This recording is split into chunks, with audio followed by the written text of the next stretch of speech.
Where did the term up to snuff originate? By the 1800s, snuff, powdered, usually snortable tobacco, had become such a long-standing societal fixture in the UK and US that, phrases started popping up around the word itself. If you love discovering the quirky stories behind everyday sayings, make sure to subscribe for more fascinating phrase origins.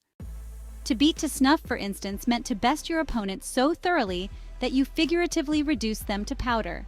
In high snuff, meanwhile, described someone in high spirits, maybe a nod to the buzz you'd get after using tobacco. But the most prevailing example is probably up to snuff, which the Oxford English Dictionary defines as knowing, sharp, not easily deceived, and up to the required or usual standard.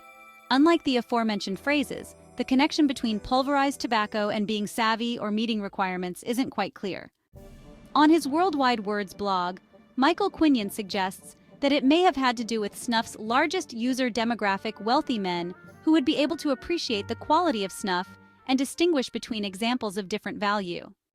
What we do know is that up to snuff had entered the British lexicon by 1807, when it appeared in a London newspaper, the earliest known written mention of the phrase, according to Merriam-Webster. Only fragments of the passage are legible.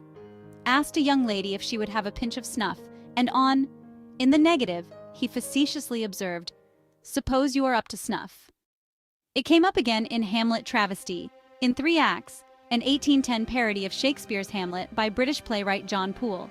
Rosencrantz and Guildenstern are explaining to the king that Hamlet won't reveal why he's been strangely disconsolate, and Guildenstern says, "He'll not be sounded. He knows well enough the game we're after. Zooks, he's up to snuff." After the play's conclusion, Poole added annotations and commentary that he himself wrote in the voices of literary luminaries and Shakespearean scholars of eras past, including Alexander Pope, Samuel Johnson, George Steevens, and William Warburton. Though Poole as Warburton argues that up to snuff was referring to Hamlet's ability to literally sniff out Rosencrantz and Guildenstern's ulterior motive, Poole as Johnson asserts that it was likely being used in its common acceptation as a reference to Hamlet's being a knowing one.